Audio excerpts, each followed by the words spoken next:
reiterate that I see questions that have been coming in, and we'll do our best to respond to those, but you at this point know just about as much as we do. The federal guidelines or the FAQs were not overly detailed. CMS has impressed upon us that we ought not expect a whole lot more guidance on what it is they put in writing. I'll also say I and others might use CMS sometimes as a scapegoat for things, but from what we understand behind the scenes, that they worked really hard to make these as provider friendly as possible. But of course, at the end of the day, we all work for somebody, and sometimes those other somebodies have different opinions, which kind of takes me to this 330-day period. Mary already mentioned, but I'm going to reiterate the points because it's been driven home to us by CMS that there is almost no likelihood that this 330-day period is going to be extended. Mary and other representatives of Hawaii have specifically said this emergency is different than most other emergencies that have come before us. Other states have made that point to CMS, and frankly, I think CMS understands that. But again, we all work for somebody at the end of the day, and the 330-day periods is the best that they believe that they are going to be able to do. And frankly, they were able to dig up where they approved this for a different emergency in a different state some years ago and use that as a justification. There were other folks that were pushing for this to be strictly a 30-day limit. So we just point that out that we have no hope. I mean, there's always a possibility that things could change, but I think that possibility is significantly less than 1%. So we have no hope that this 330-day period interpretation is going to be changed. So we're stuck with 330-day periods during the length of this pandemic, or at a minimum at the length of our one-year Appendix K. And so what that means for you, of course, is obviously it limits what you can bill for, but it also means that you're going to want to be strategic about which of those periods you choose to bill for. So you're going to want to look over time to see what specific months would have generated the most revenue for you, and those are the months, obviously, if I were in your shoes, that I would choose to bill for. The last bullet point, again, goes back to the fact that federal guidance is never as straightforward as we hoped it would be. 30 days doesn't really mean 30 days, and some folks I know have already picked up on this in the FAQs. They're referring to billing days rather than calendar days. And so this is something else that CMS is actually pretty proud of themselves for getting included as part of that clarification, because this is really helpful for, say, day program providers, because you don't deliver services for the most part 7 or even 6 days a week. Those are typically a 5-day-a-week program. So 5 days a week means 30 days translates to 6 weeks, right? 30 divided by 5, and we'll talk about this more in a moment, but that means that really a 30-day period in the case of day programs covers 42 calendar days or 30 billing days. So we'll now walk through a couple of slides in terms of how that 30-day period is being presented. So ResHab is straightforward, right? Because that's a daily billed service. You provide ResHab every single day. There may be rare exceptions to that rule, but by and large, ResHab is delivered day in, day out. And therefore, billing is going to be limited to 3 30-day periods. Pretty straightforward. Again, one of the points that I'll make in this remark and then the next one is providers should bill those periods that are most advantageous to them. And so the idea is that a billing period is not, for this service, is not going to be necessarily aligned with a calendar month. So a billing period is going to begin on the first day that you're billing a retainer. So I've tried to walk through an example of someone who might have absences at various times throughout the fall. So if a participant is absent on August 1st through the 9th, the provider can bill 9 days, right? There's 9, that counts as 9 absences. And that first 30-day period ends August 31st, because the first day is August the 1st.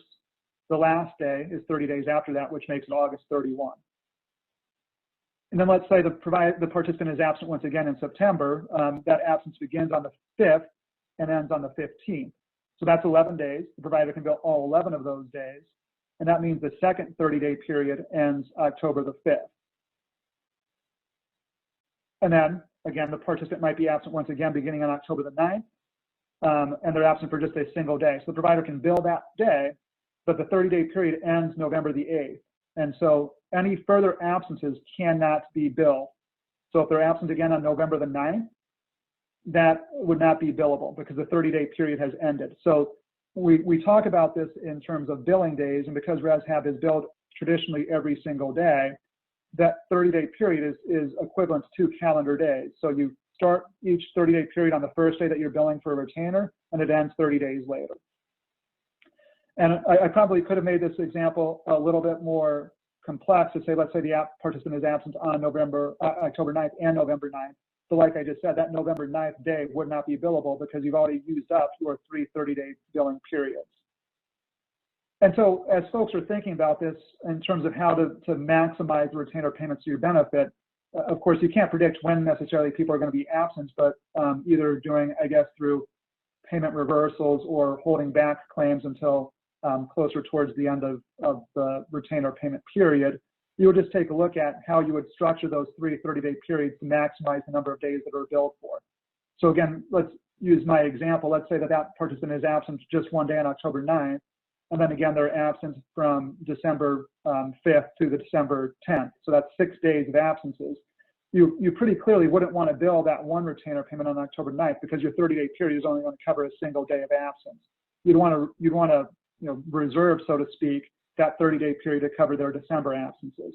So you have the discretion about which 3 30-day periods you're going to be billing for, but it is going to be the same as a calendar day. So it's going to, each billing period is going to start on the first day of your retainer and end 30 days later. With those guidelines, you have discretion in terms of using that to the best advantage you have. Again, I think this is a pretty minor issue in the scheme of things because we really don't anticipate much res/hav retainer billing at this point, given that we already have the 21 absences built into the rates, and that rule remains in place in the operational guidelines. You can't bill the retainer until those 21 days have been exhausted. So given the fact that Hawaii is doing a pretty good job with COVID and we're not seeing a whole lot of spread amongst our community, we anticipate this will be seldom used. But if it is, we just want to make sure, obviously, we're providing guidance that's consistent with the new federal FAQs. More impactfully is the ADH and CLS and job coaching retainers on the next slide.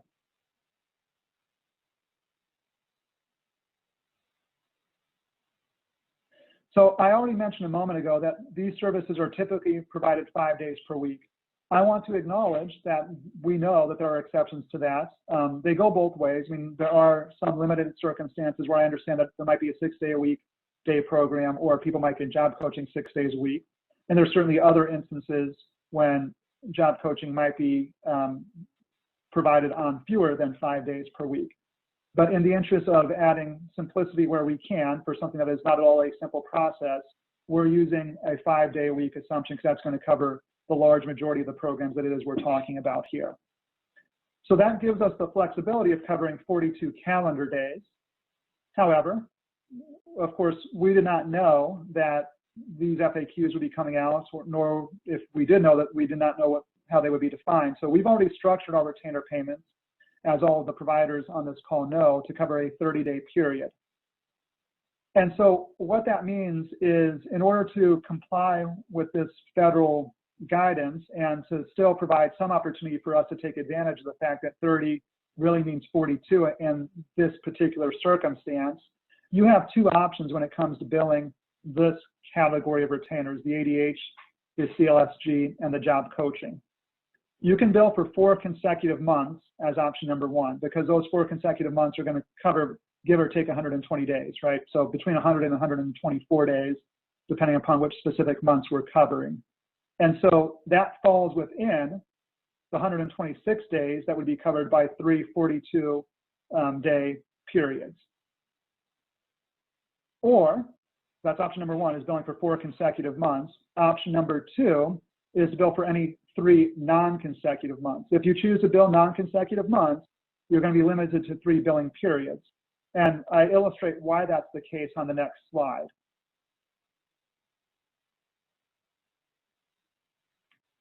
So this provides 3 different scenarios for when you might consider billing retainer payments. I've just listed a 6-month period for my convenience and to make this displayable. And then if you'll see a box shaded in green, that means the provider, my imaginary provider, is attempted to bill a retainer payment. And the green check mark tells us whether or not that's permissible or impermissible. So the top of this slide shows option number 1, which is billing for 4 consecutive periods. So this shows you why that's going to work, because in this circumstance, you're billing July, August, September, and October. And then in conformity with the federal rule, period number 1 would cover 42 days. So that takes us about in the middle of August. And then that's when period number 2 starts. So that starts, give or take August the 10th or August the 11th. And that's going to run into the latter part of September, at which point period number 3 is going to start. Again, that's going to start late September and will technically carry over into November. But you can't bill for November because our retainer is structured as a 1-month payment. And so it's an all or nothing sort of proposition. You can either bill for the month or you cannot bill for the month. And because it's all or nothing, and the 342 days don't cover fully or even close November, they only cover a couple of days into November, you're not able to bill for that month. But you can see by stacking these billing periods back to back to back to back that it falls within this 342-day billing period. And that's why at the very right side of this chart that you see that the green check mark, that overall that is a permissible approach. Option number 2 allows you to bill any 3 non-consecutive months. And so in my case, I just picked July, September, and November. You'll see in every case, of course, you're not picking up 42 days, you're just picking up 30 days because of the way we've structured the retainer payments. It's just a 30-day period. So you're billing for July, but not the 12 days into August or 10 or 11 days into August. At that 42-day period would technically extend. The same thing is true for October, and the same thing is true for December. But again, you're picking up those 3 periods, they're non-consecutive, and that would be permissible. Then we wanted to show the reason that any other approach wouldn't work, and we kind of worked through the calendar of this. Could we do 2 periods where they're non-consecutive, 2 2-month periods, or we could do a period where you have 3 months and then a non-consecutive 4th month? None of that works. And this last part of the chart shows you why that's the case. So we're saying let's bill July and September, those are both permissible, and then let's try to bill November and December, which are consecutive months.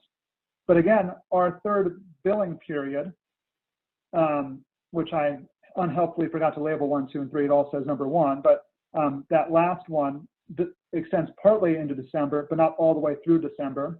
And because this is an all or nothing bill, we're doing this on a monthly basis, you're not able to bill the month of December. So that would be impermissible and would either be rejected or subject to recoupment. And we had conversations, frankly, about whether or not we wanted to, again, restructure our retainer payment approach to make it a 6-week sort of calculation. But in our minds, that just led to an awful lot of challenge and complication, because we would have to define what the baseline period is. It's really easy for using a calendar month, because we looked at October, November, and December and decided which of those 3 months, decided the average across those 3 months. But of course, a 6-week period, we'd have to decide when does period number 1 end and starts, and period number 2, and potentially period number 3.